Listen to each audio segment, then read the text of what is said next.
Good morning, professor and classmates. Today we're going to dive into the data behind of one of Bolivia's most dynamic economic phenomenon, which is informal commerce on TikTok.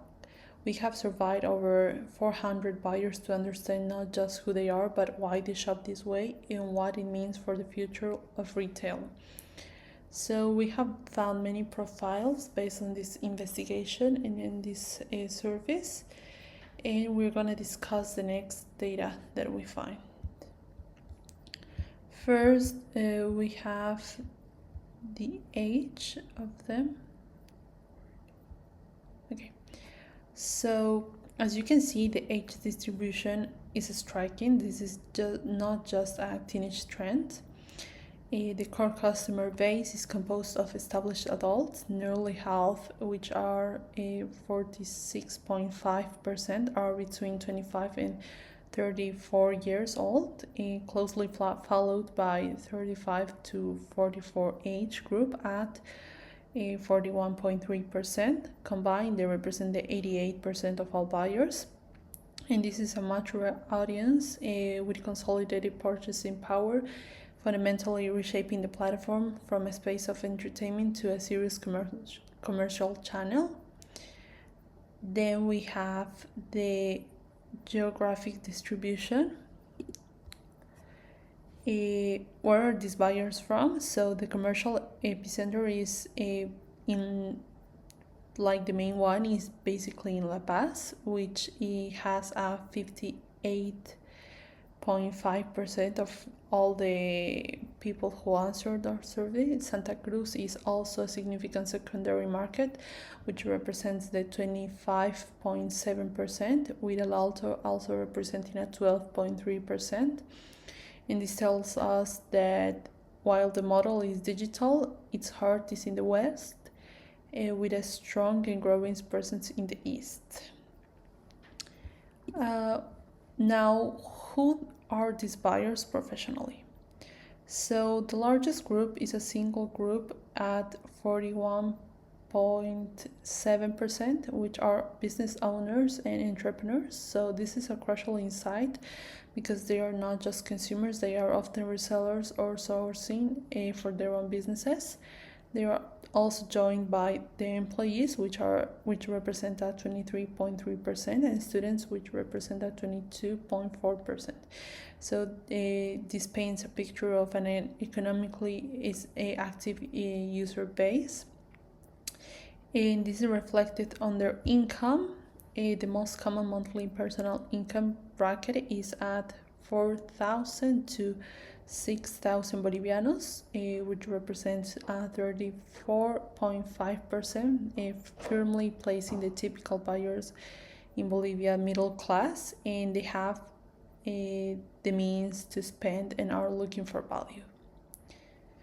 So now, what are they buying? And the answer is clear, which is fashion and lifestyle, because it has a 97.4% of purchase, which is clothing, no? And after that, this is the absolute pillar of TikTok's commerce ecosystem, and it's supported also by accessories, which has a 72.1%, cosmetics with 60%, and viral fashion trends with 59.1%. So this isn't a general marketplace. This is a specialized digital mall for apparel and personal style. So now we're gonna talk about the reasons for preferring TikTok and key trust factors. So why TikTok over a physical store with other platforms? So the data is something that shows us that transparency is the king of TikTok, because 95.7% of buyers said that the number one reason is the ability to see the product live, so they can inspect the color, texture, and fit in real time. The second driver is the price, which is a 74.7%, and the third is trusting the seller, which will represent the 60.5%. So This focus on trust is critical. When we ask what factor is the most important for trusting a seller, the top answer was clarity in the product demonstration with 37.8%. And this is directly aligned with the main reason for using the platform. Social proof like positive comments and security like cash on delivery payment are also key pillars. Now, talking about the preferred payment method, this brings us to payments. We see that the nation is in a transition between traditional and digital finance. Just over half of the customers, which are at 51.8%, prefer bank transfers, showing that a significant level of comfort with digital banking. However, a large portion, which represents a 45.9%, still strongly prefer the security of cash on delivery. So digital wallets for now have a marginal role.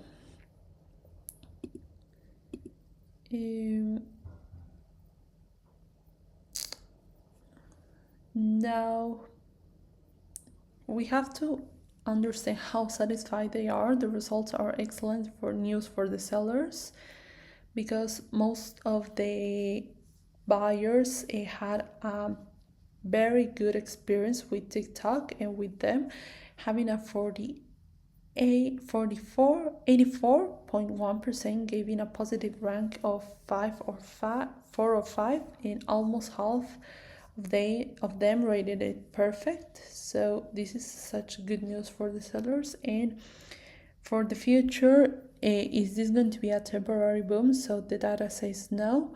And when we asked about the likelihood to keep buying on TikTok in the next 6 months, a 46.4 definitely said yes. And then we have the 37.4 which said probably, and that's a total of 83.8% of the marketing signalizing their intention to stay.